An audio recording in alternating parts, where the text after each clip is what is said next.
Bismillahirrahmanirrahim. Assalamualaikum warahmatullahi wabarakatuh. Pada kali ini, kita akan membahas materi tentang pengukuran. Pengukuran itu masuk ke dalam bab besaran dan satuan. Pengukuran adalah kegiatan membandingkan suatu besaran dengan alat ukur yang digunakan sebagai satuan. Untuk mengukur suatu benda, kita memerlukan suatu alat ukur. Berikut akan kita bahas macam-macam alat ukur. Yang pertama adalah alat ukur panjang. Alat ukur panjang terdiri dari penggaris, mistar, meteran pita, jangka sorong, mikrometer skrup. Penggaris pada umumnya skalanya adalah 30 cm, sedangkan mistar bisa mencapai 1 meter. Skala terkecil pada penggaris adalah 0,1 cm atau tingkat ketelitiannya adalah 0,1 cm. Penggaris atau mistar ini digunakan untuk mengukur panjang suatu benda. Contoh, mengukur panjang pensil, mengukur panjang meja, dan lain sebagainya. Jangka sorong. Jangka sorong memiliki tingkat ketelitian lebih detail lagi daripada penggaris atau mistar tadi. Tingkat ketelitian jangka sorong adalah 0,01 cm. Jangka sorong ini biasanya digunakan untuk mengukur diameter suatu benda. Bisa diameter pipa, diameter cincin, diameter uang logam, atau bisa juga digunakan untuk mengukur kedalaman suatu tabung yang diameternya sangat kecil. Yang terakhir adalah mikrometer skrup. Mikrometer skrup merupakan alat ukur panjang yang paling teliti di antara yang lainnya. Tingkat ketelitiannya mencapai 0,01 mm atau setara dengan 0,001 cm. Mikrometer skrup ini biasanya digunakan untuk mengukur benda-benda yang ukurannya sangat kecil. Contoh, untuk mengukur ketebalan kertas. Untuk mengukur ketebalan kertas, kita tidak bisa menggunakan penggaris atau mistar karena sangat tipis. Kemudian untuk mengukur diameter kawat dan untuk mengukur plat logam.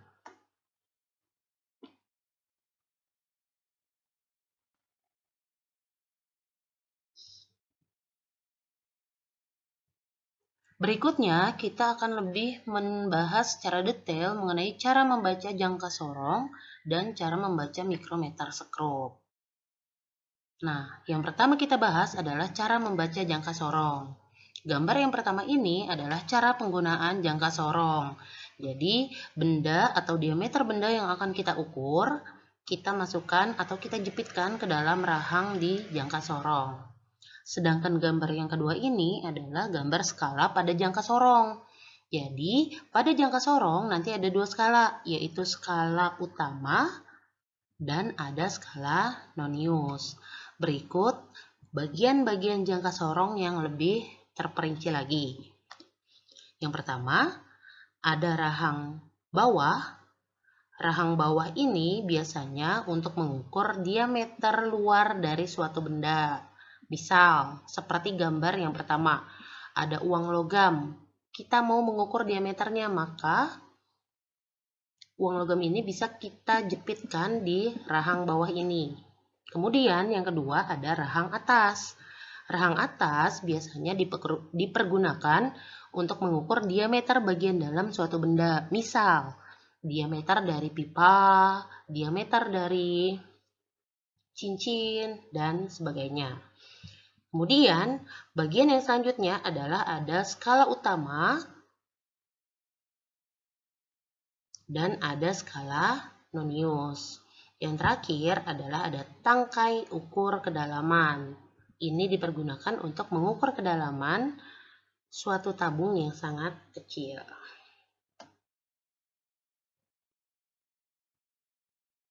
Nah, berikut ini adalah gambar dari soal.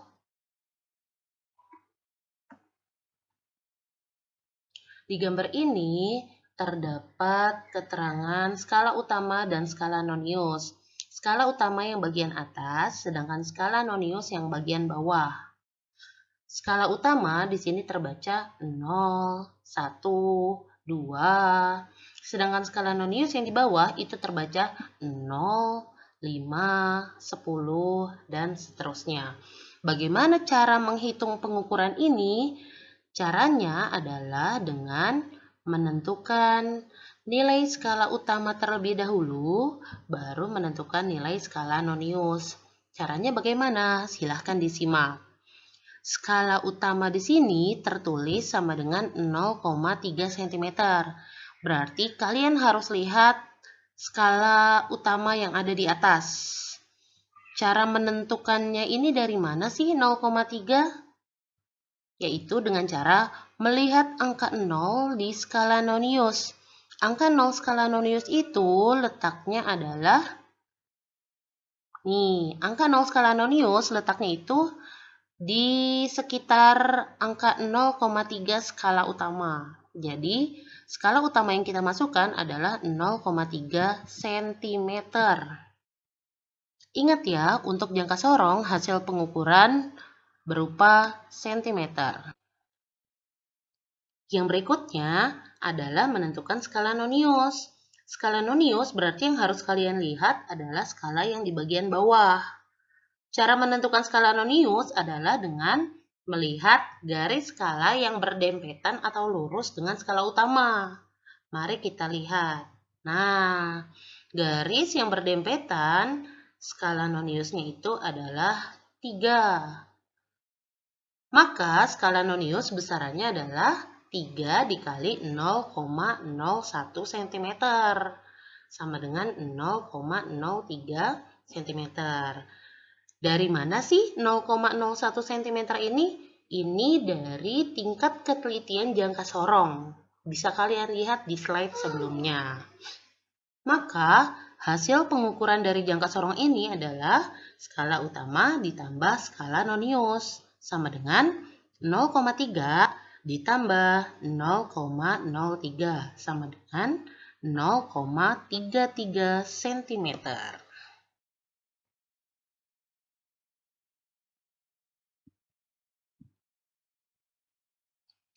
Yang berikutnya adalah cara membaca mikrometer sekrup. Nah, ini adalah gambar cara penggunaan mikrometer sekrup, yaitu benda akan dijepitkan di antara penjepit mikrometer. Gambar yang kedua adalah gambar skala pada mikrometer sekrup. Skala mikrometer sekrup sama, ada dua, yaitu skala utama yang tegak dan skala nonius yang menyamping. Berikut adalah bagian-bagian dari mikrometer sekrup. Yang pertama ada poros tetap dan ada poros geser. Kemudian yang kedua ada skala utama, yaitu yang meninggi, sedangkan yang berikutnya adalah skala nonius, yaitu yang mendatar. Kemudian ada batang pemutar untuk memutarkan poros geser.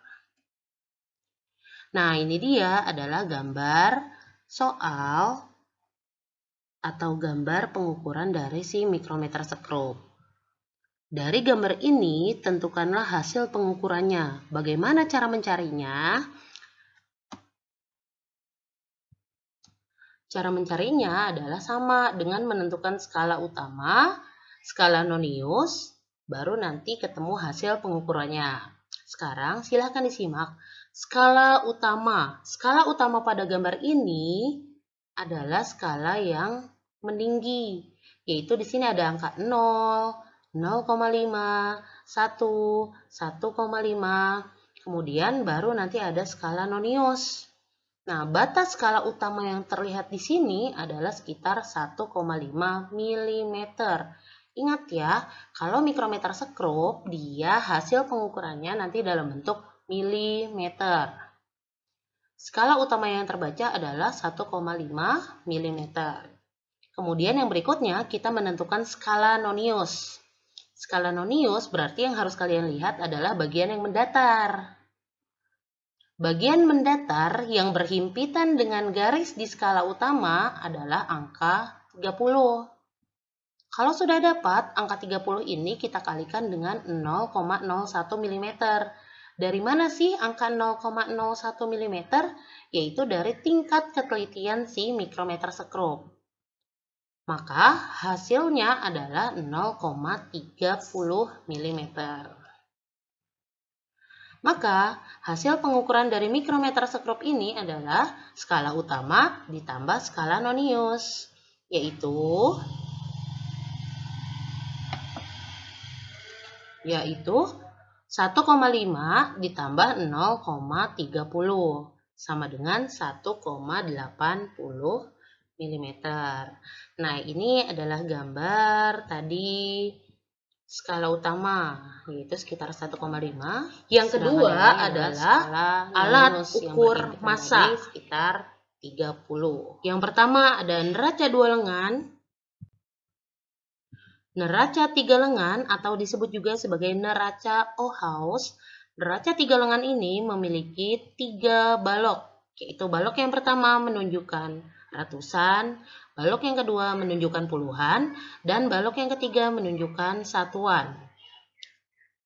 Timbangan duduk biasanya dipergunakan untuk mengukur benda-benda yang massanya besar. Timbangan badan. Nah, ini yang sering kita gunakan sehari-hari di rumah. Jadi sebenarnya timbangan badan ini mengukur massa kita, bukan mengukur berat. Yang terakhir adalah timbangan gantung.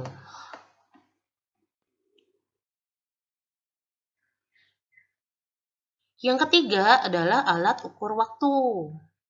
Nah, di alat ukur waktu terdiri dari apa saja? Yang pertama adalah jam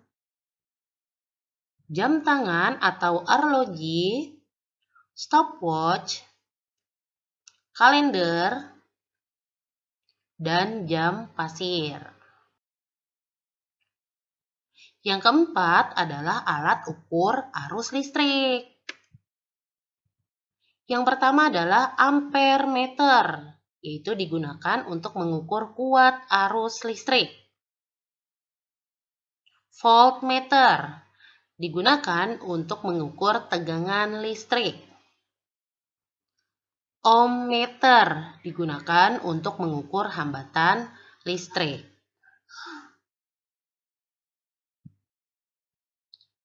Yang terakhir adalah alat ukur suhu. Termometer air raksa, termometer alkohol, termometer digital atau klinis, ini yang biasanya digunakan di rumah sakit. Termometer inframerah atau belakangan ini kita sering melihatnya atau sering menyebutnya dengan termometer gun atau termogun. Yang terakhir adalah termometer bimetal mekanik, biasanya digunakan pada industri.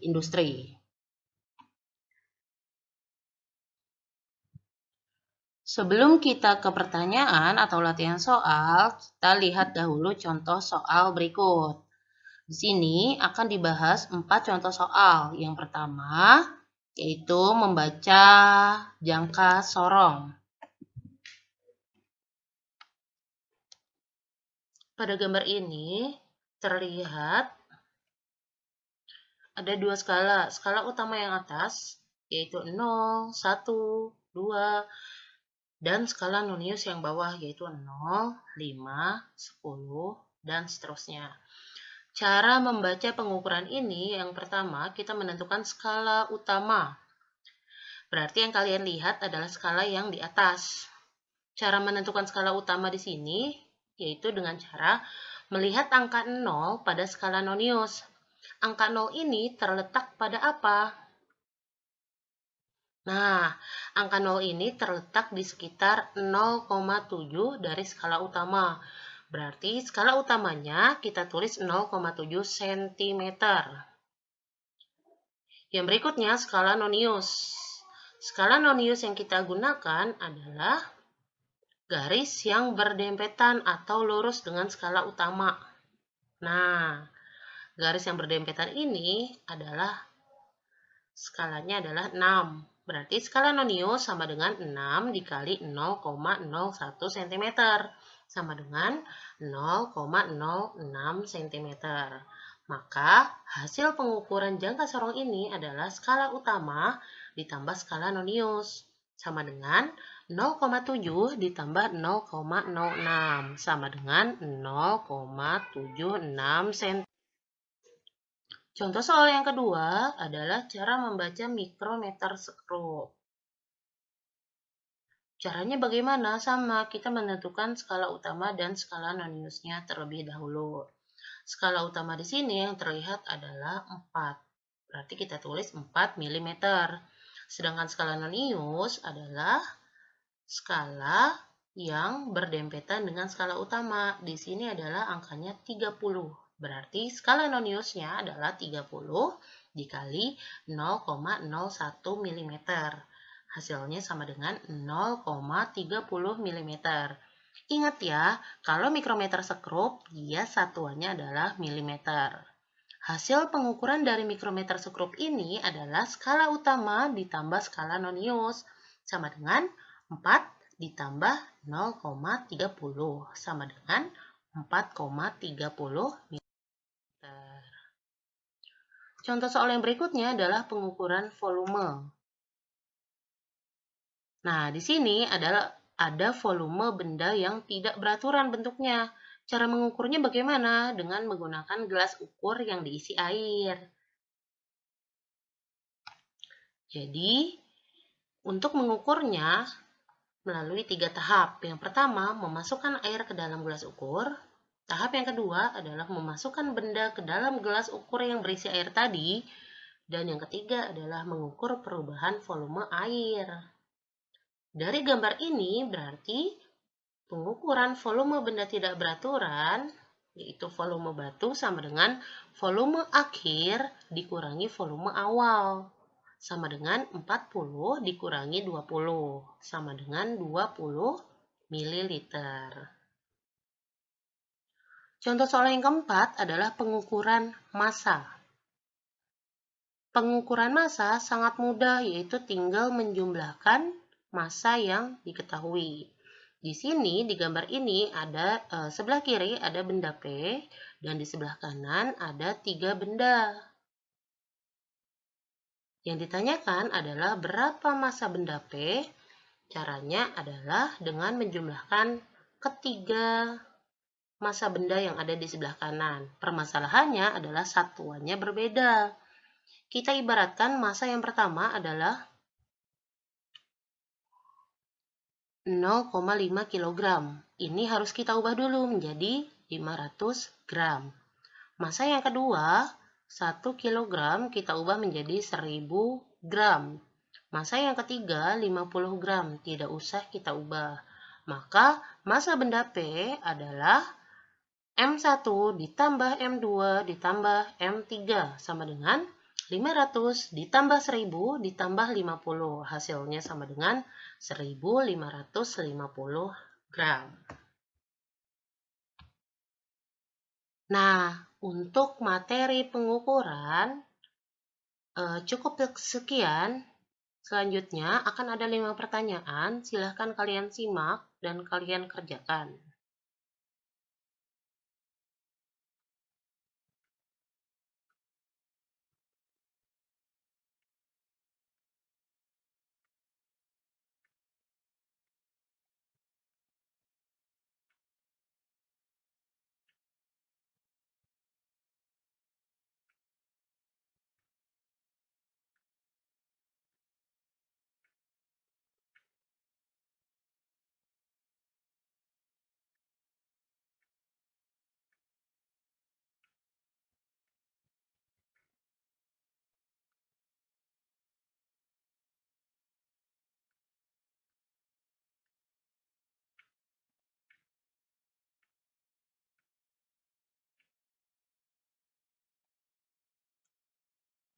Nah, jika sudah kalian simak 5 pertanyaan tadi, maka materi pengukuran bab besaran dan satuan bagian 1 ini sudah selesai. Terima kasih. Wassalamualaikum warahmatullahi wabarakatuh.